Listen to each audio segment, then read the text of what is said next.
ఆమేన్. ప్రియులారా, మొట్టమొదటిగా నా పేరు ప్రసన్న కుమార్. మొట్టమొదటి నన్ను నేను ఇంట్రడ్యూస్ చేసుకోవాలి. ఈ దైవజనులు పాల్ గారు నాకు 1971 సంవత్సరం నుంచి తెలుసును. నేను 1971 సంవత్సరం ఇంజనీరింగ్ అయిన తర్వాత నేను ధవళేశ్వరంలో పనిచేసేవాడిని కొంతకాలము. బ్యారేజ్, రెండో బ్యారేజ్ కన్స్ట్రక్షన్లో, రైల్కమ్ రోడ్ బ్రిడ్జి వాటన్నిటిలో కూడా ఆ సర్వేయింగ్ అదిలో పాల్గొన్నాను నేను ధవళేశ్వరంలో 1970లో. తర్వాత కొంతకాలం అక్కడ పనిచేసిన తర్వాత 71లో ఇక్కడికి వచ్చినాను. DGNP అని, డైరెక్టర్ జనరల్ నేవల్ ప్రాజెక్ట్ అని పైప్ లైన్ దగ్గర ఉంటుంది. అక్కడ MAS తరపున అందులో పనిచేశాను 12 సంవత్సరాలు. తర్వాత డెప్యుటేషన్ మీద విశాఖపట్నం స్టీల్ ప్లాంట్కి వెళ్ళాను. ఆ దినాల్లో అది 1980వ సంవత్సరం అనుకుంటాను, 81. ఇంజనీర్స్ కావాల్సి వచ్చే అప్పుడు ఇనీషియల్ స్టేజ్లో, స్టీల్ ప్లాంట్ సర్వేయింగ్ స్టేజ్లో ఇంజనీర్స్ కావాల్సి వచ్చి MAS వాళ్ళు బాగా పనిచేస్తారని చెప్పి ఆల్ ఇండియాలో 15 మందిని సెలెక్ట్ చేసుకున్నారు. దేవుని మహాకృపను బట్టి ఆ 15 మందిలో నేను ఒక్కడిని. తర్వాత 2 సంవత్సరాలు డిప్యుటేషన్లో తీసుకున్నారు.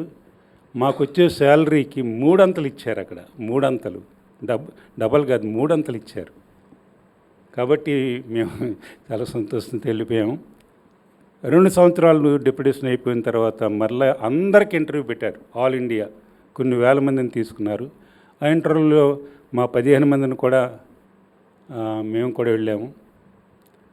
ఈ 15 మందిలో, ఆ వేల కొద్ది మంది తీసుకున్న దాంట్లో 15 మందిలో ఆ ముగ్గురు, నేను ఒక్కడిని, ముగ్గురిని సెలెక్ట్ చేసుకున్నారు. మా 15 మందిలో నేను ఒక్కడిని. తర్వాత ప్రమోషన్ ఇచ్చేటప్పుడు ముగ్గురికి ప్రమోషన్ ఇచ్చారు, E1 to E2.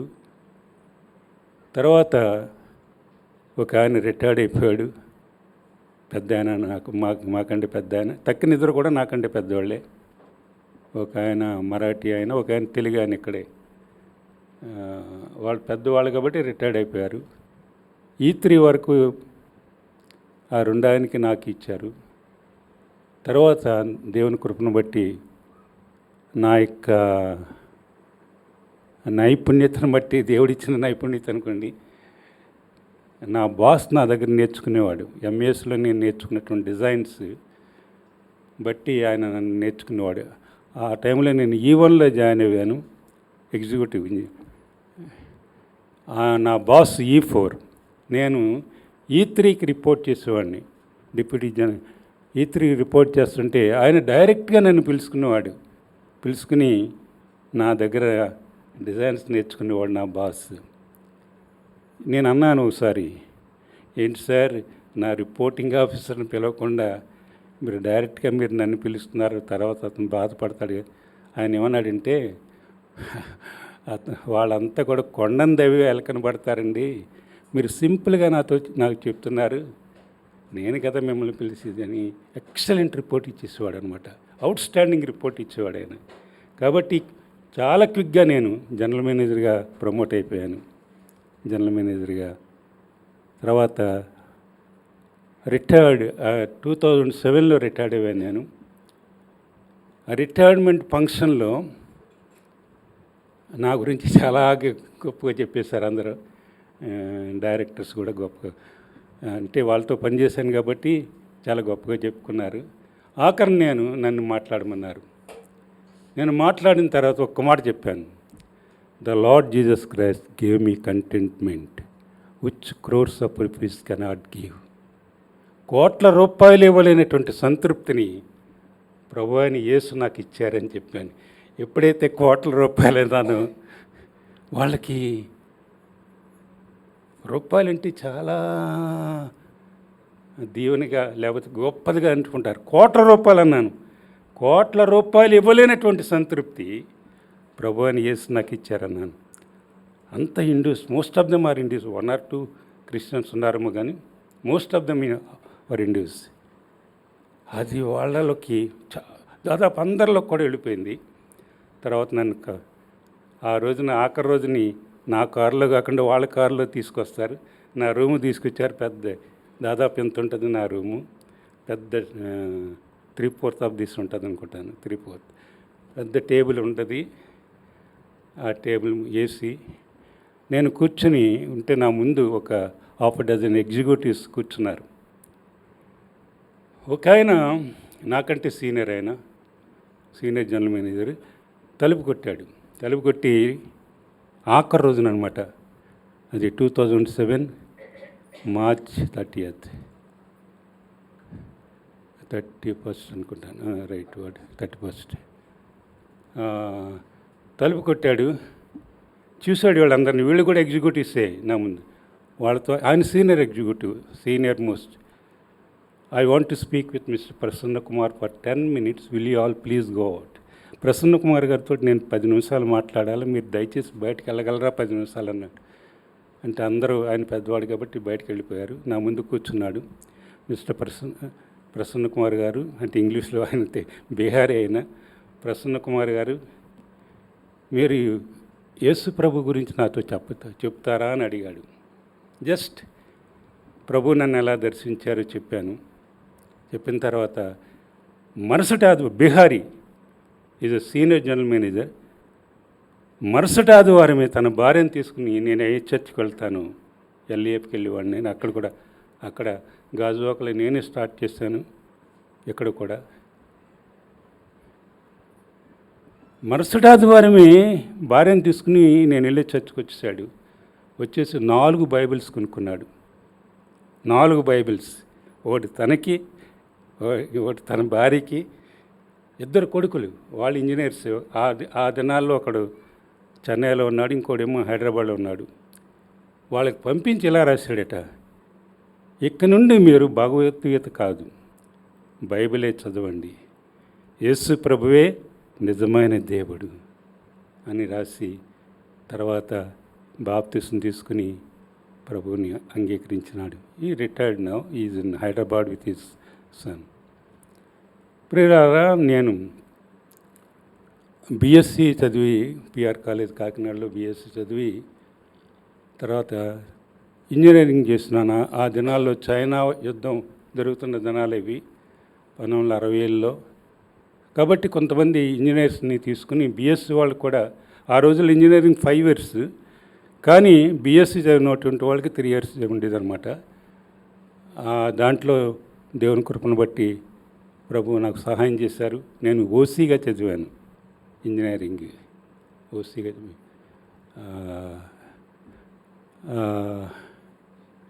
అంటే కులం అన్నా చెప్పకూడదు, కానీ మా తాతగారి పేరు సూర్యనారాయణ, మా నాన్నగారి పేరు అప్పారావు. వారు కాపుల నుండి వచ్చారు. తర్వాత మా పిల్లలకు కులమన్నా మాటే రాయలేదు, కులమన్నది లేదు అసలు. క్రిస్టియన్ క్యాస్ట్ అన్న చోట క్రిస్టియన్, అన్ని చోట్ల క్రిస్టియన్ అని రాశాను. మా పిల్లలకి 10వ తరగతి వరకు కులం అంటే తెలియదు. మహమ్మడన్స్, హిందూస్, క్రిస్టియన్స్ అంతే, కులం అంటే తెలియదు. మా చిన్నమ్మాయి డాక్టరేట్, ఆమెకి ఈజీగా డాక్టర్ అవ్వడానికి అవకాశం ఉంది. కానీ నేను అంటే అక్కడ అన్నమాట, ఇలా రాయండి తప్పకుండా మీకు వచ్చేస్తుంది, బీసీసీగా రాయండి ఇలా అంటే, ఏంటే మా పిల్లలకి కులమేదలు నువ్వు రాయమంటావేంటి అంటే అని చెప్పాను. అక్కడే ఆ టైంలో ఆంధ్ర మెడికల్ కాలేజీలోనే సెలక్షన్స్ అయ్యాయి. కానీ విదిన్ 25 yearsలోనే she has finished her PhD. ఎంఎస్సీలో ఆంధ్ర యూనివర్సిటీ ఫస్ట్. తర్వాత ఆమె ఇంకా పిహెచ్డి ఇంకా ముగించక ముందే గీతం కాలేజీలో ఇంటర్వ్యూస్ జరిగాయి బయోటెక్నాలజీకి. 20 మంది వెళ్ళారు ఒక పోస్ట్కి. ఇంకా పిహెచ్డి, అందులో పిహెచ్డి అయిన వాళ్ళే ఒక ఆమె అయితే అక్కడ పనిచేస్తుంది.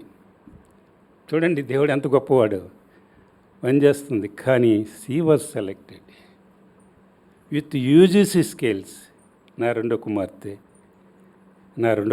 ఇప్పుడు ఆస్ట్రేలియాలో ఉంటుంది, పెద్ద కుమార్తె యుఎస్ఏలో ఉంటుంది, కాలిఫోర్నియాలో. వాళ్ళు సాఫ్ట్వేర్. వీళ్ళు నా రెండో అల్లుడు డాక్టర్. ఇక్కడ స్టీల్ ప్లాంట్ కొంతకాలం పనిచేశాడు. తర్వాత సిఎంసి వెల్లూరులో పనిచేశాడు, జనరల్ ఫిజిషియన్. తర్వాత ఆస్ట్రేలియా వెళ్ళి అక్కడ కన్సల్టెంట్గా పనిచేస్తున్నాడు. దేవుడు ఇలాగా లోకరీతిగా మమ్మల్ని దీవించాడు, కానీ నేను దాన్ని అంత దీవెనగా ఎంచుకోను. రాత్రి మాట్లాడుతూ ఉన్నాడు, నువ్వు దేవుని సేవ చేయాలా డాక్టర్ విజయప్రకాష్, నువ్వు దేవుని సేవ చేయాలా. నువ్వే కాదు, నా పెద్ద మనవాడు కూడా యాండ్రూ కూడా దేవుని సేవ చేయాలి. దేవుడు మనల్ని దీవించాడు. నువ్వు ఏ పని చేస్తున్నప్పుడు కూడా, నువ్వు డాక్టర్గా ఉంటున్నప్పుడు కూడా, డాక్టర్గా టీచర్గా ఉన్నటువంటి వాళ్ళు ఎక్కువ సేవ చేయొచ్చును, వాళ్ళ చేతుల్లో ఎంతోమంది ఉంటారు. కాబట్టి నువ్వు దేవుని సేవ చేయాలని చెప్పినాను రాత్రి. ప్రియులారా, దేవుని కార్యాలు గొప్పవి. I was Born in a nominal Christian family. అంటే మా తాతగారు ప్రభువుని నమ్ముకున్నారు, మా నాన్నగారు నమ్ముకున్నారు, కానీ నామినల్ టైప్. కానీ 1969 సంవత్సరంలో జోషువా డానియల్ గారిని, గొప్ప దైవజనుడు ఎన్ డానియల్ గారి యొక్క లెమన్స్ ఎవెంజలికల్ ఫెలోషిప్ యొక్క స్థాపకుల యొక్క కుమారుడు ఆయన వచ్చినప్పుడు నన్ను డాక్టర్ కైన రాజశేఖర్ అనే పేరు మర్చిపోయాను, 69లో శ్రీలంక నుంచి వచ్చి రంగరాయ మెడికల్ కాలేజీలో చదువుతున్నాడు. ఆయన నన్ను ఆహ్వానించాడు. అది 1969 సంవత్సరం ఆగస్టులో. నేను వెళ్ళి చూసేసరికి అదంతా యాస్బెస్టాస్ సీట్స్, కిందన ఇంకా గన్నీస్ వేశారు, ఇంకా ఫ్లోరింగ్ కూడా అవ్వలేదు. ఏంటి వాళ్ళకి ఏదో సడన్గా లేపేశారు. ఇక్కడ పొద్దుటే క్రేగ్ మెమోరియల్ బాప్టిస్ట్ చర్చ్కి వెళ్ళి సిటీ బస్సులో తిరిగి నేను ఇంజనీరింగ్ కాలేజ్ హాస్టల్కి వెళ్తున్నాను తిరిగి. ఏంటి ఎంత త్వరగా లేపేశారు వీళ్ళకి ఫారెన్ ఎయిడ్ ఏదో ఉన్నట్టుంది అనుకున్నాను. ఆ సాయంత్రమే అక్కడికి వచ్చాను. నేను వచ్చి ఆయన కోరస్ నడిపిస్తున్నారు జోషువా డానియల్ గారు. Wide wide as the ocean, high as the heavens above, deep deep as the deepest sea అని ఆ పాటలు కోరసులు నడిపిస్తుంటేనే నాకు ఏంటి ఇక్కడ దేవుడు ఉన్నట్టున్నాడే. నాకు మారుమనసు లేదు. నేను మారుమనసు పొందకముందు కూడా దేవుడు నాతో మాట్లాడాడు పాటల ద్వారా. ఒకసారి క్రేగ్ మెమోరియల్ చర్చ్కి వెళ్తూ ఉండేవాడిని. నేను మెక్లాన్ స్కూల్లో చదువుతున్న దినాల్లో, పిఆర్ కాలేజ్ చదువుతున్న దినాల్లో ఒకసారి యేసు నన్ను ప్రేమించినావు అన్న పాట పాడుతున్నప్పుడు నాకు మారుమనసు లేదు. నా వంటి నరుడొక్కడు నన్ను ప్రేమించిన నా వలన ఫలము కోరు. నన్ను ప్రేమిస్తున్నాడంటే నా వంటి మనుషుడు తిరిగి నా నుండి ఏదన్నా ఆశిస్తాడు కాబట్టి ప్రేమిస్తున్నాడు. నా వంటి నరుడొకడు నన్ను ప్రేమించిన నా వలన ఫలము కోరు. ఆహా, నీ వంటి పుణ్యునికి నా వంటి పాపితో కేవలం ఏమి లేక ప్రేమిస్తున్నావు అన్నప్పుడు దేవుని ప్రేమ ఇంతగా నన్ను ప్రేమిస్తున్నాడే అనేటువంటి గ్రహింపు దేవుడు నాకు ఇచ్చినాడు. అప్పుడు మారుమనసు లేదు. కానీ ఆశ్చర్యకరంగా 1969 సంవత్సరంలో దేవుడు నా హృదయాన్ని తెరిచినాడు. దేవుడు నాతో మాట్లాడడం మొదలుపెట్టినాడు.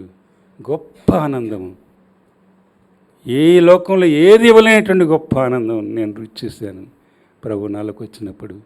నా పాపాలన్నీ నా తల్లిదండ్రుల దగ్గర ఒప్పుకున్నాను. నేను అందరి దృష్టికి సినిమాలు కూడా చూసేవాడిని కాదు, అబద్ధాలు చెప్పేవాడిని కాదు, కానీ అందరి దృష్టికి నేను పెద్ద గొప్పవాడినిగా తలంచేవారు.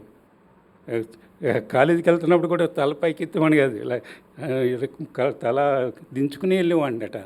అందరూ చెప్తా. అప్పటికి నాకు మారుమనసు లేదు. కానీ ఒక చాలా డిసిప్లైన్గా ఉండేవాడిని. సినిమాలు చూసేవాడిని కాదు. అంతకుముందు అయితే చాలా ఎక్కువ చూసేవాడిని. కానీ నన్ను నేను డిసిప్లైన్ చేసుకోవడం వల్ల మారుమనసు లేదు. డిసిప్లైన్ చేసుకున్నాను, కానీ నా హృదయంలో మాత్రం సంతోషం లేదు. చాలా మంచి డిసిప్లైన్ ఉండేది, కానీ నా హృదయంలో మాత్రం సంతోషం లేదు. ఎప్పుడైతే యేసు ప్రభు నాలోకి వచ్చాడో గొప్ప ఆనందం, గొప్ప సంతోషం, ఆయన శిలువ ప్రత్యక్షత నేను చూసినాను. అది 1969 సంవత్సరం ఆగస్టు 26వ తారీఖున ప్రభు నాకు గొప్ప రక్షణ ఇచ్చినాడు. కానీ నన్ను నడిపించుతూ ఉండినటువంటి వ్యక్తి యొక్క జీవితాన్ని చూసి నేను చాలా అప్సెట్ అయిపోయాను. ఆయన కూడా బాగా చదవాలి, దేవుని సేవ చేస్తూ ఉండినాడు. కానీ రహస్య జీవితాన్ని తెలుసుకున్నప్పుడు చాలా అప్సెట్ అయిపోయాను.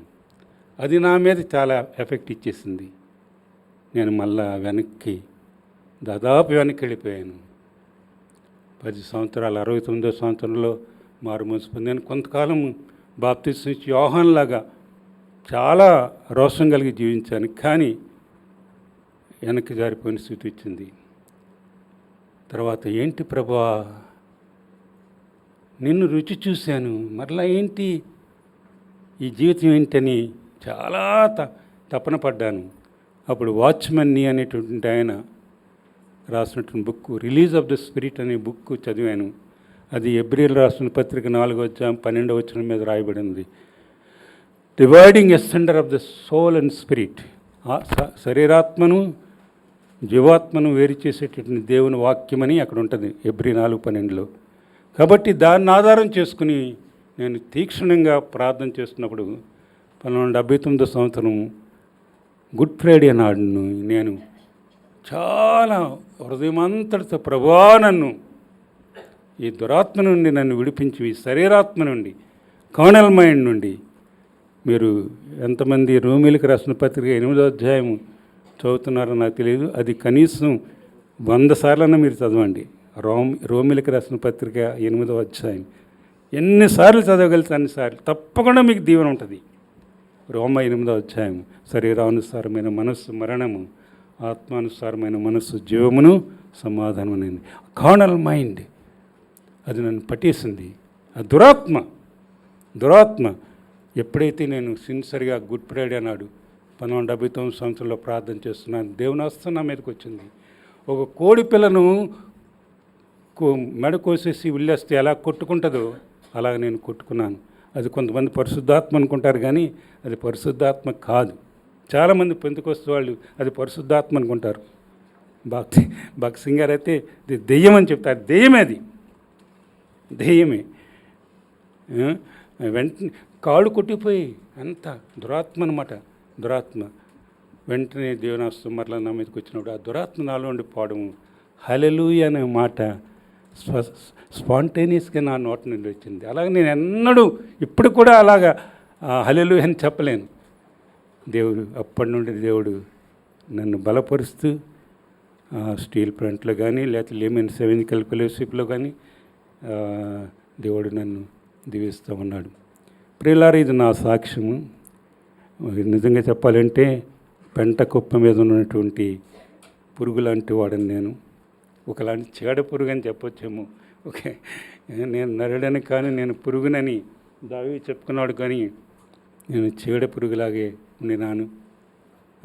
కానీ దేవుని యొక్క మహాకృపలో ఇందాక పాట పాడాను కదా, అరణ్య ప్రదేశంలో పాడైన ఎడారిలో. లాస్ట్ టైం భక్తి సింగ్ గారి ఫెలోషిప్లో ఆరాధనలు నేను పాడాను. ఇక్కడికి వచ్చిన తర్వాత అది జ్ఞాపకం వచ్చింది. అరణ్య ప్రదేశములో పాడైన ఎడారిలో, అరణ్య ప్రదేశములో పాడైన ఎడారిలో కనుగోనేను పరమాక్షించన్, కను పాపవలే కాచెన్.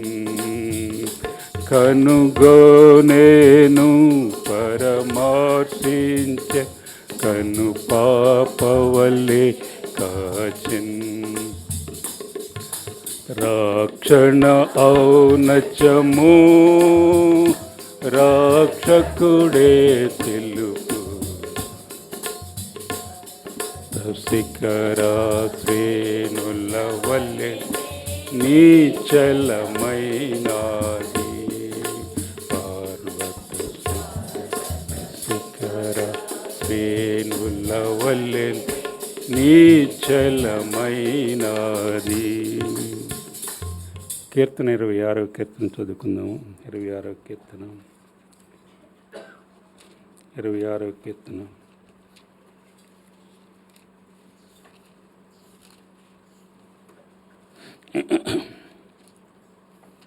నేను చదువుతాను. క్షమించండి, 26 కాదు, 27వ కీర్తన. 27వ కీర్తన. యెహోవా నాకు వెలుగును రక్షణ. ఉత్తర పత్రికలుగా చదువుకుందామండి. యెహోవా నాకు వెలుగును రక్షణ అన్నాడు, నేను ఎవరికి భయపడదును. యెహోవా నా ప్రాణదుర్గము, ఎవరికి వెరుతును.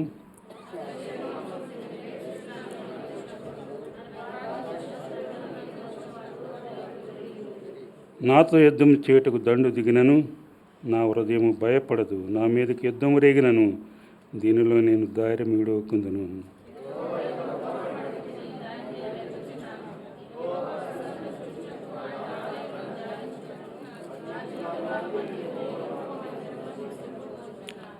ఆపత్కాలమున ఆయన తన పన్నశాలలో నన్ను దాచును, తన గుడారపు మాటున నన్ను దాచును. ఆశ్రయదుర్గం మీద ఆయన నన్ను ఎక్కించును.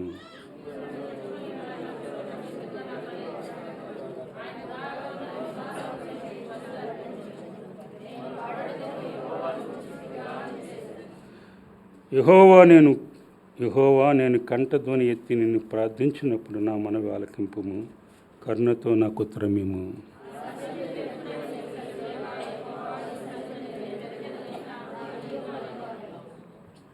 నీ ముఖమును నాకు దాచకము, కోపము చేత నీ సేవకుని తొలివేయకము. నా సహాయుడు నీవే, రక్షణకర్తవు నా దేవా, నన్ను దిగనాడకము, నన్ను విడవకము. యెహోవా నీ మార్గమును నాకు బోధింపుము, నా కొరకు పొంచిన వారిని చూసి సరళమైన మార్గమున నన్ను నడిపింపుము.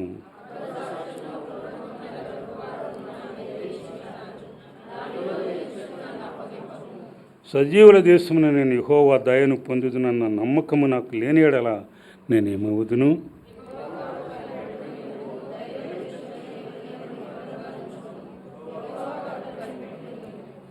ఇందులో చాలా వాక్యాలు చాలామందికి తెలుసును, నాకు తెలియదు. చాలామందికి ఇందులో కొన్ని వచనాలు కంటత కూడా వచ్చి ఉండవచ్చును, చాలా ఇష్టమైనవి ఉండవచ్చును. కానీ నాకు ఇష్టమైనటువంటి వచనాలు కూడా ఉన్నాయి. అనేది 8వ వచనం. నా సన్నిధి వెదకుడని నీవు సెలవీయగా, యెహోవా నీ సన్నిధిని నేను వెదకదనని నా హృదయము నీతో అని. అబ్బా, నా సన్నిధి వెదకుడని నీవు సెలవీయగా, యెహోవా నీ సన్నిధిని నేను వెదకెదనని నా హృదయము నీతో అని. ఎలాంటి కీర్తన అండి అది, ఎలాంటి కీర్తన అండి. యెహోవాను వెదకుడి, ఆయన బలమును వెదకుడి, ఆయన సన్నిధిని నిత్యమే వెదకుడి. బైబిల్లో 2 సార్లు కీర్తన, ఇంకో కీర్తనలో ఉంది, తర్వాత ముందు కూడా ఉంది. యెహోవాను వెదకుడి, seek ye the Lord, seek ye the Lord. యెహోవాను వెదకుడి, ఆయన రాజ్యమును నీతిని మొదట వెదుకుడి. మనం ఏమి వెతుకుతున్నావు? నీవేమి వెతుకుతూ ఉన్నావు? కొంతమంది డబ్బు డబ్బు డబ్బు. స్టీల్ ప్లాంట్లో బిగినింగ్లో నేను జాయిన్ అయినప్పుడు, బిగినింగ్ అంటే సమ్వేర్ ఇన్ 80s ఒక నాన్ ఎగ్జిక్యూటివ్ డిప్లొమా హోల్డర్ కూడా జాయిన్ అయ్యాడు. అతని పేరు వినోబాబాచారి. హెచ్పి కాలనీలో ఉండేవాడు, పిల్లలు లేరు, భార్య ఒక్కరితే. కానీ అతను ఒకటి పెట్టుకున్నాడు ఆ దినాల్లో 80s. నేను విదిన్ ది స్పిరిట్ 25 lakhs సంపాదించాలి. 25 lakhs విదిన్ ఆ 80s చెప్తున్నాను. ఆ రోజుల్లో మటన్ ఖరీదు అంత తెలుస్తుందా? 70s 25 rupees KG. మా బాస్ కేజీ తెచ్చుకునేవాడట. కేజీయా? అయ్యో బాబోయ్, 25 రూపీస్. మంచి రైసు, మసూరి రైసు 30 71లో. ఇప్పుడు 80 రూపాయలు ఎంత అయిపోయింది. సరే, ఆ దినాల్లో అతని యొక్క గురి ఏంటంటే 25 lakhs 80s అనమాట సంపాదించాలి. భార్య ఒక్కరితే. కాబట్టి పొద్దుటే 4 గంటలకు ఎప్పుడో లేచిపోయేవాడు. తన భార్యను కూడా లేపేసేవాడు. మనం కూరగాయలు బయట కొనడానికి వెళ్ళలేదు, ఇక్కడే మనం పండించుకోవాలి, మంచిదే అని హెచ్పి కాలనీ నుండి 2 వీలర్ల మీద స్టీల్ ప్లాంట్ వచ్చేవాడు. పెద్ద పెద్ద ఆఫీసర్స్ అందరూ కూడా, మా డిపార్ట్మెంటల్ హెడ్ వీళ్ళందరూ కూడా చాలా క్లోజ్ అన్నమాట. వాళ్ళకి ఆ పని ఈ పని చేసి పెట్టేవాడు. తన భార్య పేరుని ఎల్ఐసి అని అదని ఇది అని కట్టించేవాడు అనమాట. వాళ్ళకి చాలా మానిటరీ బెనిఫిట్స్ చూపించేవాడు కాబట్టి బాగా పెద్ద పెద్ద ఆఫీసర్ అంతా బాగా తెలుసును. ఒక దినాన్ని 5 గంటలకల్లా మాకు గేట్ వేస్తారు. అంటే స్టీల్ ప్లాంట్ అవుటర్ గేట్ అంటే అడ్మినిస్ట్రేషన్ డిపార్ట్మెంట్ 5 గంటలు వేసేస్తారు. మామూలు ప్లాంట్ గేట్ అయితే 4:30కే వేస్తారు.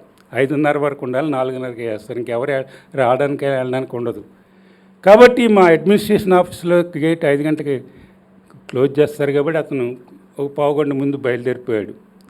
5:30 వరకు ఉండకుండా 4:45కి ఎంత బయలుదేరిపోయాడు. ఏదో పని అనమాట.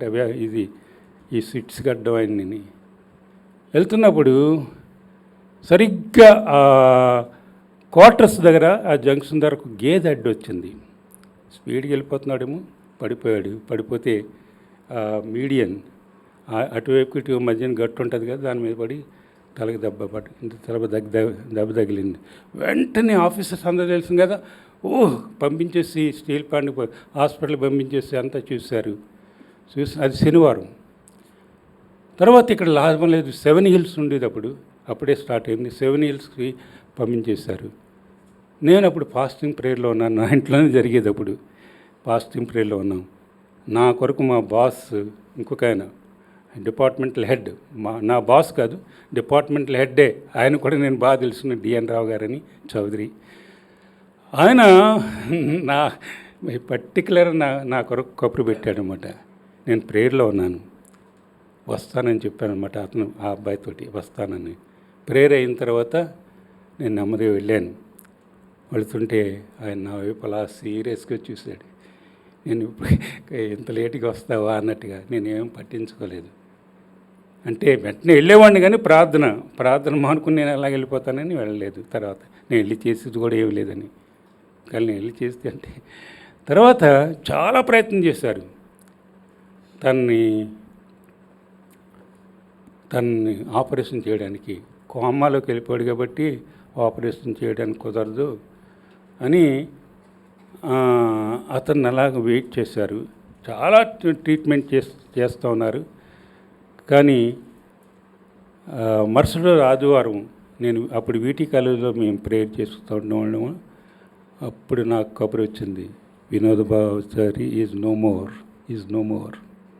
దాదాపు 25 lakhs దగ్గరికి వచ్చాడట. తన భార్యకు విధవరాలు అయిపోయింది. అందరూ తెలుసు కాబట్టి తన భార్యను కూడా స్టీల్ ప్లాంట్లో జాయిన్ చేయించుకున్నారు అతను చనిపోయిన తర్వాత. కానీ ఆమె కూడా ఎక్కువ కాలం పనిచేయలేకపోయింది. నేను ఎందుకు చెప్తున్నానంటే, మనము దేన్ని వెతుకుతూ ఉన్నాము? What is your aim? నీ గురి ఏంటి ఈ లోకంలో? What is your aim?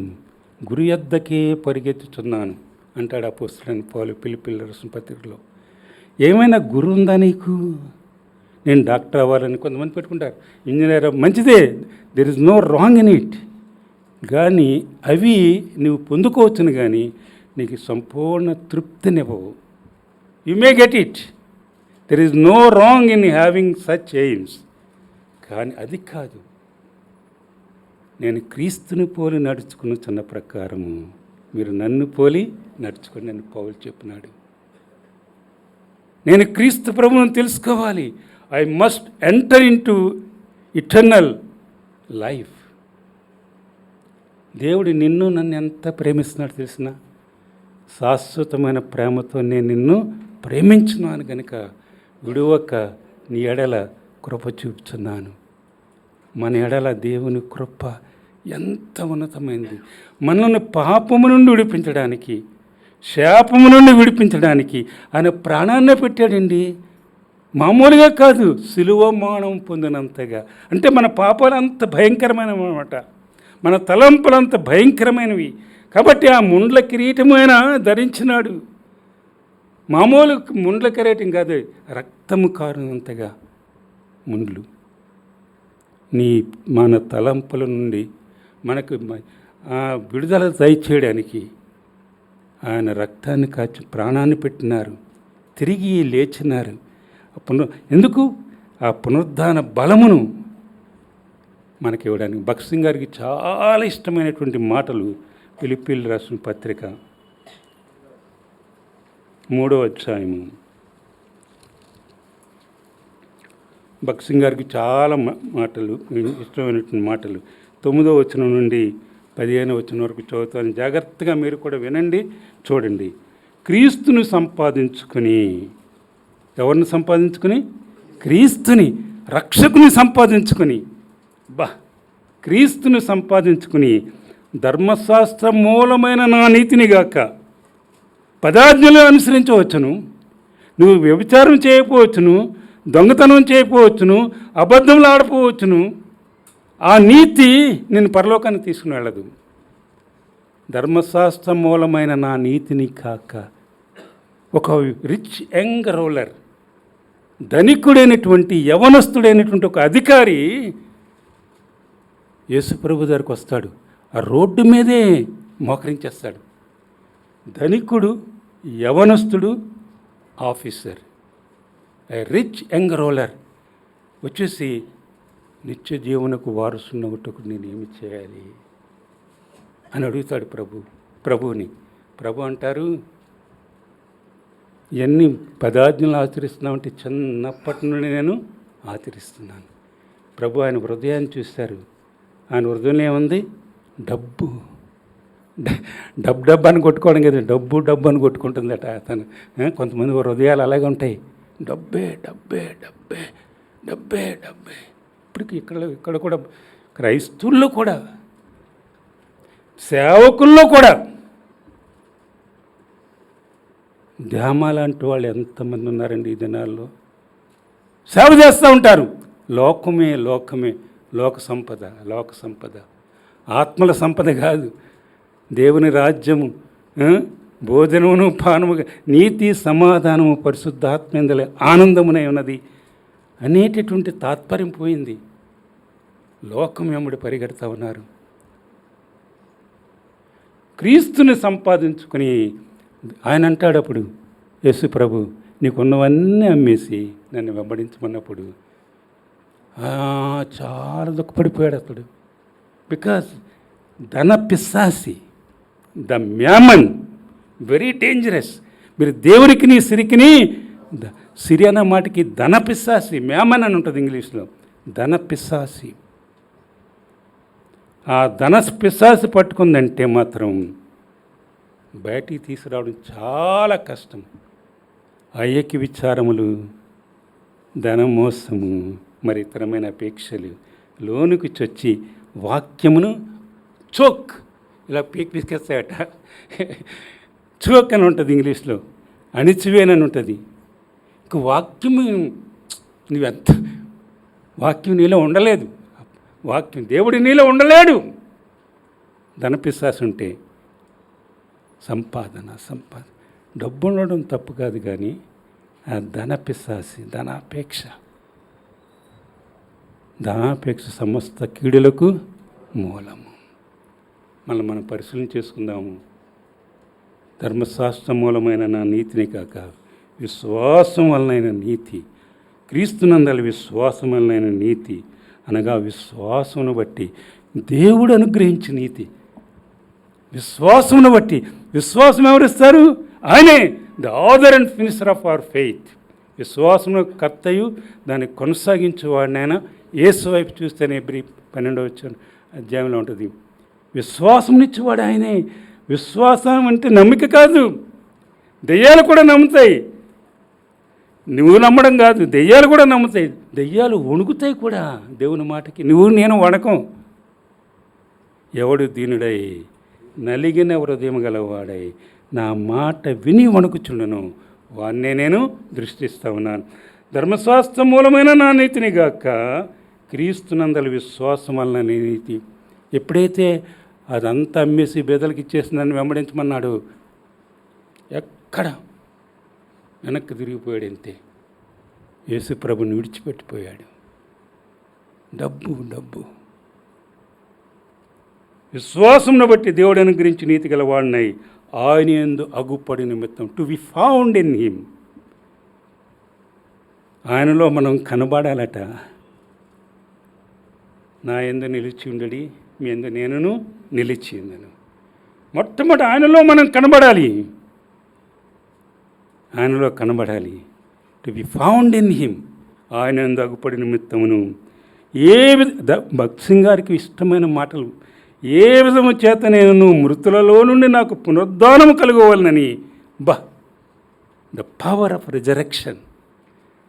మనము ఆయన మానము యొక్క సాదృశ్యమందు ఆయనతో ఐక్యం గలవారమైన ఎడలా, అంటే ఆయనతో మనం చచ్చిపోతేనే ఆయనతో పాటు లేస్తాము.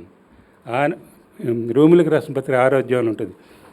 ఆయన మానము యొక్క సాదృశ్యమందు ఆయనతో ఐక్యం గలవారమైన ఎడల ఆయన పునరుద్ధానం యొక్క సాదృశ్యమందును ఆయనతో ఐక్యం. ఎప్పుడు మనం తిరిగి లేగలుగుతాం? మనం చనిపోయినప్పుడే. ఆయనతో చనిపోయినప్పుడు నేను క్రీస్తుతో కూడా సిలువ వేయబడి ఉన్నాను. I'm crucified. అక్కడ ప్రెజెంట్ టెన్స్లో ఉంటుంది. ఐ వాజ్ క్రూసిఫైడ్ కాదు, I'm crucified with Christ everyday. నేను క్రీస్తుతో కూడా సిలువ వేయబడి ఉన్నాను. ఇక జీవించేవాడను నేను కాను, క్రీస్తే నా యందు జీవించున్నాడు. ఇప్పుడు నేను శరీరమని జీవించున్న జీవితము నన్ను ప్రేమించి నా కొరకు తాను అప్పగించుకున్న క్రీస్తు చేసిన విశ్వాసం వలన జీవిస్తున్నాను. ప్రియులారా, ఇలాంటి మాటలు ఎన్నన్నా చెప్పొచ్చు, కానీ దేవుని వాక్యమేనా? దేవుని వాక్యము నీలో ఉంటుందా? నీలో ఒక గ్లాసు నిండా పాలు పోయాలనుకుంటావు, కానీ దాని నిండా మురుకుందనుకో, పోయి వస్తావా? లేదు, పోయిలేవు. ఆ మురుగుని శుభ్రంగా కడగాలి. కడిగినప్పుడే ఆ పాలు పోయగలుగుతాం. నీ హృదయం కడగబడాలి. నువ్వు కడుక్కోలేవు. You cannot cleanse yourself. Only the blood of Jesus Christ. మన పాపంలో మనం ఒప్పుకునేళ్ళ ఆయన నమ్మదగిన వాడును, నీతిమంతుడును గనుక ఆయన మన పాపములను క్షమించి సమస్త దుర్నీతి నుండి మనలను పవిత్రులుగా చేయను. ఆయనను ఆయన పునరుద్ధాన బలమును నిమిత్తము ఆయన మానవ విషయంలో సమానముగా పాలువాడను ఎట్టి ఎరుగు నిమిత్తము సమస్తమును నష్టపరుచుకుని వాటిని పెంటతో సమానముగా ఎంచుకొనిచున్నాను. ఈ లోక సంబంధమైనవన్నిటినీ కూడా నేను మన ప్రభు అయిన యేసుక్రీస్తు సిలువైంది తప్ప, అపొస్తలుడైన పౌలు చెప్తున్నాడు చూడండి, ఉన్నతమైన మాటలు ఇవి. మన ప్రభు అయిన యేసుక్రీస్తు సిలువైంది తప్ప మరి దేని ఎందునో అతిశయించుట నాకు దూరమగునుగాక. దానివలన నాకు లోకమునకు నేనును సిలువ.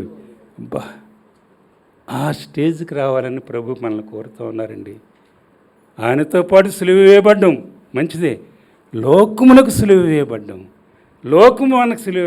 There is no attraction to this world to me. ఈ లోకం నీకు అట్రాక్ట్ అవుతుందా? నువ్వు క్రీస్తు కూడా లేపబడిన వారైతే పైన వాటిని వెతుకుడి. అక్కడ క్రీస్తు దేవుని కుడి పార్శ్వన కూర్చుండి ఉన్నాడు. స్తెఫను రాళ్లతో కొట్టబడుతున్నప్పుడు ఆకాశం తెరవబడ్డదట. తెరవబడితే ఎవరు కనబడుతున్నారు? తండ్రి కుడి పార్శ్వన కూర్చున్నటువంటి యేసు ప్రభు లేచి నిలబడ్డారట. ఎవరైనా గొప్పవాళ్ళు వస్తేనే మనం లేచి నిలబడతాం కదా. ఇప్పుడు మీ ఇంట్లో మీరు కూర్చున్నారు, అందరం గొప్పవాళ్ళు ఎవరైనా వచ్చారు, పాస్టర్ లాంటి వాళ్ళు వచ్చారనుకోండి, మీరందరూ లేచి నిలబడతారు. స్తెఫను వస్తున్నప్పుడు యేసు ప్రభు కుడిపార్శ్వనటువంటి యేసు ప్రభు లేచి నిలబడ్డారట ఆయన ఆహ్వానించడానికి. యేసయ్య మనల్ని అంతగా ప్రేమిస్తున్నారండి. స్తెఫన్ను ప్రేమించిన యేసు నన్ను కూడా అంతగా ప్రేమిస్తున్నారు. కానీ నువ్వు ప్రేమిస్తున్నావా? స్తెఫను ప్రేమించినట్టుగా ప్రాణాపాయం వచ్చినను నమ్మకము ఉండము, నేను నీకు జీవకిరీటం ఇచ్చేదని స్మరణ సంఘంలో ఉన్న వారికి చెప్తా ఉన్నాడు. నమ్మకంగా ఉంటున్నావా? నీకు ప్రభు అయిన యేసు రుచికలుగా ఉన్నాడా? ఆయన ఉత్తముడని రుచి చూసి తెలుసుకున్నావా? దేవుని వాక్యం నీకు రుచిగా ఉందా? లేకపోతే నవళ్ళు, ఆ సీరియల్స్ ఇవేనా? ఎంత సమయం దేవునితో నువ్వు గడుపుతున్నావు? నువ్వు వంట వండవచ్చు. నువ్వు లారెన్స్ అని ఒక ఆయన వంటవాడు, మాంగ్స్కి అంటే సన్యాసుల మఠం అని ఉండేది ఆ రోజుల్లో. వాళ్ళకి వంట ఉంటూ ఉండేవాడు అనమాట. ఇన్ హిస్ ప్రెజెన్స్ దేవుని సన్నిధిని ఎప్పుడు కాపాడుకునేవాడట. ఆ పుస్తకం రాశాడు ఎలాగ దేవుని సన్నిధిని కాపాడుకునేవాడు. నువ్వు ఏం చేసినా సరే, నేను కొన్నిసార్లు చూస్తుంటాను వాకింగ్కి వెళ్తున్నప్పుడు, కొంతమంది ఎంత మురికిని తుడుస్తూ ఉంటారండి, మురికిని తుడుస్తూ ఉంటారు. కానీ ఎంత కొంతమంది నేను మాట్లాడుతూ ఉంటాను, వాళ్ళు చేసే విధానం చూసి వాళ్ళు ప్రభువుని నమ్ముకున్నారు, ప్రభువుని నమ్ముకున్నారు. ఎంత సంతోషం వాళ్ళు చేసే విధానం. కొంతమంది సంతోషంతో చేస్తారు పనులు, పాడుకుంటూ చేస్తూ ఉంటారు. కొంతమంది మార్నింగ్ లేచిన వెంటనే దేవుని స్తుతిస్తూ ఉంటారు పాటలు. ఆ పాటలు విని మారు మనసు పొందిన వాళ్ళు ఉన్నారు. ఒకసారి ఒక పెద్ద డాక్టర్ గారు, గ్యాస్ట్రోఎంట్రాలజిస్ట్, మీరు నాకు తెలిసినండి అన్నాడు. కాకినాడ పనిచేస్తాడు, ఇప్పుడు వైజాగ్ వచ్చేసాడు ఆయన. మీరు నాకు తెలుసు ఎలాగంటే, నేను ఎల్ఏఎఫ్కి వచ్చేవాడిని అండి, అప్పుడు నేను ఎంఎస్ చేస్తున్నాను. వస్తున్నప్పుడు గుండె చెదరిన వారిని బాగు చేయువాడు అని పాడుతున్నానట నేను స్టేజ్ మీద ఉండి. ఆయనేమో లోపలికి వస్తున్నాడట, ఆయన డాక్టరు. ఆ పాట ద్వారా ఆయన ఆకర్షింపబడ్డాడు. అప్పుడు కాకినాడలో నేను యుఎస్ నుంచి తిరిగి వచ్చాను. సమ్ ప్రాబ్లం వస్తే స్ట్రాబెర్రీస్ కొన్ని తినవలసిన దానికంటే ఎక్కువ తినేసాను ఫ్రూట్స్ అయినా. కాబట్టి అక్కడికి వచ్చిన తర్వాత ఆయన దగ్గరికి వెళ్తే మీరు నాకు తెలిసినని అంటున్నాడు ఆయన. అప్పుడు మరలా ఇక్కడికి వచ్చాడు ఆయన. కాబట్టి నీవు దేవుని స్తుతిస్తూ ఉన్నప్పుడు నీ ప్రార్థనను బట్టి నేను మనసుతోనూ పాడుదును, ఆత్మతోనూ. పౌలు అంటున్నాడు, నేను మనసుతోనూ పాడుదును, ఆత్మతోనూ పాడుదును. నేను మనసుతోనూ ప్రార్థిస్తాను, ఆత్మతోనూ ప్రార్థిస్తాను. ఆత్మలో ప్రార్థన చేస్తున్నావా? ఆత్మలో ప్రార్థన చేస్తున్నావా? మనసుతో ప్రార్థన చేయాలి. కొంతమంది మనసు లేదు, ఆత్మ లేదు, ఏదో. నేను అలాగే చేసేవాడిని. నేను చెప్తున్నాను, మారు మనసు పొందకముందు మా నాన్న అమ్మగారు టీచర్స్ అనమాట. అప్పుడు సైకిళ్ళే పెద్ద స్కూటర్స్ లేవు ఆ రోజుల్లో. నేను నాగలపల్లి విలేజ్ అనమాట, పిఠాపురం వెళ్ళాలి. పిఠాపురం వెళ్తే వెళ్ళకముందు ప్రార్థన చేసుకోవాలి కదా. ప్రభా ఎలా ప్రార్థన? ప్రభా నువ్వు ఇచ్చిన ఆహారం కొరకై వందనాలు, దీన్ని దీవించండి. ఏంటి ఎక్కడ? ఆహారం తినే ముందు చేసే ప్రార్థన, ప్రభా నువ్వు ఇచ్చిన ఆహారం కొరకై వందనాలు, దీన్ని దీవించండి. ఎప్పుడు చేస్తున్నా ఆ ప్రార్థన? మన అదే ప్రార్థన బయటికి వెళ్ళి ప్రయాణంలోకి వెళ్ళేటప్పుడు కూడా చేసి. ఎంత దౌర్భాగ్యం చూడండి. మన ప్రార్థనలు, మన పాటలు ఎంత దౌర్భాగ్యమైనవి ఉంటవి. మన ప్రార్థనలు దేవుని సన్నిధి చేరుతా ఉన్నవా? నీతిమంతుని విజ్ఞాపన మనఃపూర్వకమైనదై బహుబలము గలదై ఉండును. నీతి, దేవుని నీతి, విశ్వాసమును బట్టి ఆయన అనుగ్రహించి నీతి నువ్వు సంపాదించుకున్నావా? కలిగి ఉన్నావా? రోమిలికి రాసిన పత్రిక 14వ అధ్యాయము.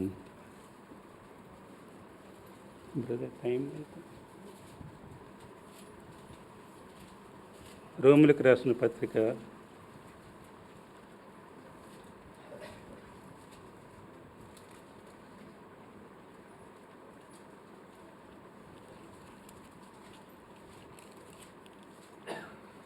14వ అధ్యాయము 17వ వచనం నుండి కొన్ని మధ్యలో చదువుతాను. దేవుని రాజ్యము భోజనమును పానమును కాదు కానీ నీతియు, అండర్లైన్ దట్, నీతియు సమాధానమును. క్రీస్తు అనుగ్రహించి సమాధానము మీ హృదయాల్లో ఏలుచుంటుందా? Is it ruling your heart?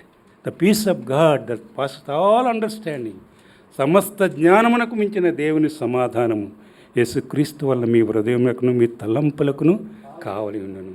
It is the word of God, not my words. నీ తలంపులు ఎలాగుంటావు? నువ్వు దేవుని రాజ్యం భోజనమును ఎప్పుడు కూడా ఏం తిందామా, ఏం వండుకుందామా, మంచిదే. It is not wrong. ఏం బట్టలు వేసుకుందామా, మంచిదే. కానీ వాటిల్లో కూడా దేవుడు ఉండాలి. దేవుని రాజ్యం భోజనమును పానమును కాదు కానీ నీతియు సమాధానమును పరిశుద్ధాత్మేందల ఆనందమును ఉన్నది. ఈ విషయమందు క్రీస్తునకు దాసుడైన, జాగ్రత్త అండర్లైన్ చేసుకోండి, ఈ విషయమందు క్రీస్తునకు దాసుడైన వాడు దేవునికి ఇష్టడును. ఎవరు ఇష్టడు? ఎవరైతే నీతిని, సమాధానాన్ని, పరిశుద్ధాత్మేందల ఆనందాన్ని వెతుకుతూ ఉంటారో అలాంటి వారు దేవునికి ఇష్టలుగాను మనుషుల దృష్టికి యోగ్యులుగానే ఉన్నారు. కాబట్టి సమాధానమును పరస్పర క్షేమాభివృద్ధిని కలుగజేయ వాటిని ఆసక్తితో అనుసరిద్దాం. ఆసక్తితో దేవుడి నాతో ఉంటే చాలు, ఆకాశం ముందు నువ్వు తప్ప నాకెవరున్నారు, నీవు నాకుండగా లోకంలో ఉంది. అలాంటి దృక్పథం మనలో ఉందా? మనం వాక్యం చెప్పేస్తున్నాం కానీ నువ్వు ఉంటే చాలు యేసయ్య, పాటలు పాడతాం కదా, నీవు ఉంటే నాకు చాలు యేసయ్య. అది రాసింది మా రిలేటివే, మా రిలేటివే. మంచి పాటలు మంచి సేవ చేస్తున్నాడు ఆయన. జ్యోతిరాజు కాదు, జ్యోతిరాజు పాడాడు కానీ మరి రాసింది మరి వేదాల అని వేదాల వాళ్ళు కూడా మా రిలేటివ్స్. సరే, అది వేరే విషయం అనుకోండి. నిజంగా మంచిగా సేవ చేస్తున్నాడు. ఆ పిల్లలు కూడా మంచి పాటలు పాడుతూ ఉంటారు, మ్యూజిషియన్స్ అంతా. ప్రియులారా, నీవు తప్ప నాకెవరున్నారు, ఆకాశమందు నువ్వు తప్ప నాకెవరున్నారు, నీవు నాకుండగా లోకంలో ఉంది, ఏది నాకు అక్కర్లేదు. కొంతమంది వాళ్ళ ప్రాణం అంటే చాలా ప్రాణం అంటే జాగ్రత్తగానే ఉండాలి, నో డౌట్. కానీ కొంతమంది, మా అత్తగారు ఉన్నారనుకోండి, 42 సంవత్సరాలే బ్రతికారు ఆమె. కానీ ఇప్పటికి కూడా ఆమె చేసిన సేవ పిల్ల తరాన్ని నిలుస్తుంది. ఆస్వాల్డ్ ఛాంబర్స్ మీరు ఎంతమంది విన్నారు? మై అట్మాస్ఫియర్ ఈజ్ హైయెస్ట్ అని డైలీ డివోషన్స్ ఆయన ఇచ్చినటువంటి ప్రసంగాల్ని తన భార్య డైలీ డివోషన్స్గా రాసింది. చదవండి ఎవరన్నా. My atmosphere is highest. గొప్ప దైవజనుడు. 41 సంవత్సరం ప్రాయంలో ఆయనకు అపెండిసైటిస్ ఆపరేషన్ అవుతున్నప్పుడు ప్రభు పిలుచుకున్నారు. ప్రభు ఎలాగ మనల్ని పిలుచుకుంటారన్నది మనకు తెలియదు. కొంతమంది అస్సాక్షులు అయిపోతారు. ఈ దినాల్లో కూడా ఎంతమంది అస్సాక్షులు అయిపోతున్నారండి దేవుని బిడ్డలు. ఎలా మనం పిలుచుకుంటారన్నది మనకు తెలియదు, ఎప్పుడు పిలుచుకుంటారన్నది కూడా మనకు తెలియదు. మన యొక్క జననము మరణము ఆయన చేతుల్లో ఉన్నవి. ఎలా పిలుచుకుంటారో ఎప్పుడు పిలుచుకుంటారో అన్నది మనకు తెలియదు. కానీ మన కాలగత్తులు ఆయన చేతుల్లో ఉన్నవి. కరెక్ట్, కాలగత్తులు. కానీ మనం ఎక్కడికి వెళతాము? నా భార్య 2020లో ప్రభు దగ్గరికి వెళ్ళింది. నేను తనే ఉన్నాము. మార్నింగ్ లేచింది, వాకింగ్ చేసుకుంది. She was a diabetic and BP patient కూడా, కానీ she is maintaining good health. Morning లేచి వాకింగ్ చేసుకుంది. నా సర్వెంట్ రాకముందే బ్రేక్ఫాస్ట్ చేసేస్తుంది, తనే తయారు చేస్తుంది. మేమిద్దరం కలిసి బ్రేక్ఫాస్ట్ చేసాము. ఇద్దరు కలిసి ప్రార్థన చేసుకున్నాము. ఒక చోటికి ఒక కుర్రవాడు, చిన్న కుర్రవాడు అంటే చాలా ఇష్టం ఆమెకి, దగ్గరలోని ప్రార్థన చేయడానికి. బాగాలేదనమాట ఆ కుర్రవాడికి. ప్రార్థన చేసి వద్దామన్నది సోమవారం. నాకు ఇప్పుడు బాగాలేదమ్మా, రేపు వెళ్దామన్నాను. కాబట్టి ముందుగానే లేచిపోయింది. అన్నీ మంగళవారం లేచిపోయి అన్నీ సిద్ధపడిపోయింది. స్నానం చేసిన తర్వాత నేను ఇంకా అవ్వలేదు. నా బాత్రూమ్కి వెళ్ళి నేను స్నానం చేసి వస్తానే వెళ్ళి వచ్చి చూసేసరికి బైబిల్ ఇలా పెట్టుకుని, ఈ బైబిల్ కదా పెద్ద బైబిల్, 58th బర్త్డేకి నేను కొనిచ్చాను. మంచి బైబిల్, కాస్ట్లీ, పెద్ద ప్రింట్ అనమాట. అలా చదువుతూ ఆ ప్రక్కనే బైబిల్ అలా పెట్టేసి 116, 117, 118, 119 కీర్తనలు ఉన్న పేజీ అలా తెరిచి కొన్ని అండర్లైన్ చేసి, యెహోవా భక్తుల మానమైన దృష్టి మిగిలి విలువగలది, ఇలాంటి మాటలు నా గురించి దేవుడు ఆమెకి ఇచ్చినటువంటి వాగ్దానం కూడా అండర్లైన్ చేసి అలా పెట్టేసి అలా కళ్ళు మూసేసింది. నేను వెళ్ళాను. వచ్చేసరికి ఏంటి షుగర్ తగ్గిపోయిందని, అప్పుడే టిఫిన్ చేశాము. కానీ ఎందుకని మంచిదని చెప్పి నేను కొంచెం షుగర్ నీళ్ళు కలిపి నోట్లో పోస్తే మింగలేదు. అవి గుడుకు పడలేదు. కాబట్టి ఊపిరితిత్తులకు వెళ్ళిపోతాయట ఇవి. ఆఖరిని అలా వెళ్ళినప్పుడు, ప్రాణం పోతున్నప్పుడు. అలా ప్రాణం పోయిందని తెలిసిపోయింది నాకు. కప్పుకుని వెంటనే మంచం మీద చేశాను. అలాగే నెమ్మదిగా నేను ఒక్కడే ఉన్నాను. నేను హాల్లోకి వచ్చాను. హాల్లోకి వచ్చి గట్టిగా ఆడవబోతున్నాను. వై ఆర్ యు వీపింగ్, ఎందుకు ఏడుస్తున్నావు అని స్వరం వినబడుతుంది నాకు. షీ ఈజ్ విత్ మీ, అంతే. షీ ఈజ్ విత్ మీ, ఆమె నాతో ఉన్నది. అంతే. నాకు కళ్ళంటే తడి కూడా రాలేదు. ఇంక ప్రభుత్వం ఇంక ఎంతకంటే గొప్ప. షీఈ్ విత్ మీ, ఆమె నాతో ఉన్నది. ప్రియులారా, పోయిన సంవత్సరం జూన్ మాసంలో కూడా నా చెల్లి కూడా అంతే. నాకంటే చిన్నది 2 సంవత్సరాలు 5 నెలలు. నాకు ఇప్పుడు 77 సంవత్సరాలు నిండి. సరే, అదంతా వేరే విషయం. కానీ ఆమె కూడా అంతే. మనము ఎంతవరకు ప్రభువుని కనపరుస్తున్నాము? దేవుడు మనకు ఒకే ఒక జీవితాన్ని ఇచ్చాడు. దేని కొరకు వాడుతా ఉన్నావు? దేవుని చిత్తం కొరకు. నా కాడి నీ మీద పెట్టుకుని నా యొద్ద నేర్చుకునడి. దేవుని యొక్క చిత్తం ఏంటో కనుక్కోవాలి. నేను 2-3 పర్యాయాలు ఎంఈఎస్లో పనిచేసినప్పుడు, స్టీల్ ప్లాంట్లో పనిచేసినప్పుడు దేవుని సేవకు వచ్చేద్దారనుకున్నాను. నా ఆసక్తిని బట్టి దేవుడు నన్ను రానివ్వలేదు.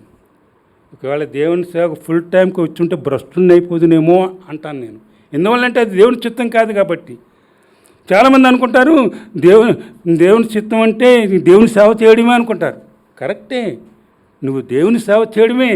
నువ్వు పని చేస్తున్నా దేవుని సేవ చేస్తావు, ఫుల్ టైంకే రావాలని కాదు. నన్ను అనేవారు, you are overtime worker అనేవారు. You are overtime worker, not a full time work. You are overtime worker.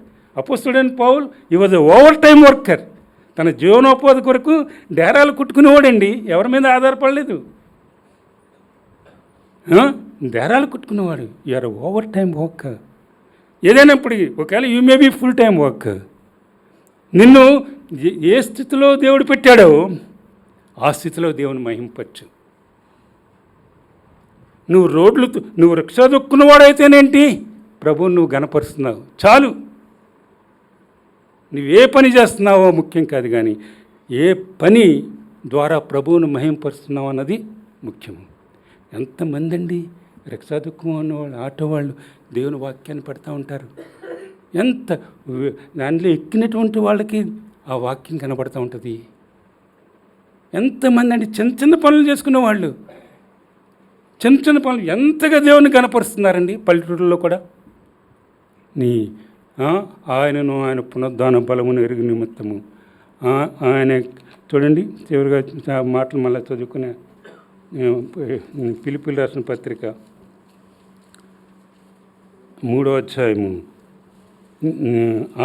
ఏ విధం చేత నేను మృతులలో నుండి నాకు పునరుద్ధానం కలుగునని 10-11 వచనాలు. ఆయన మానవ విషయంలో సమానానుభవం గలవాడనై, అంటే సిలువ మానములో సమానానుభవం గలవాడై. నిన్ను వాళ్ళు తడుతున్నారనుకో, వాళ్ళ మీద నువ్వు ఆయాసపడిపోతున్నావు కదా. లేదు, వాళ్ళ కొరకు ప్రార్థన చేయి. తండ్రి, వీరు ఏం చేస్తున్నారో వీరు ఎరుగరు కనుక వీరిని క్షమించి. అప్పుడు నీ జీవితం చాలా రమ్యమైపోద్ది.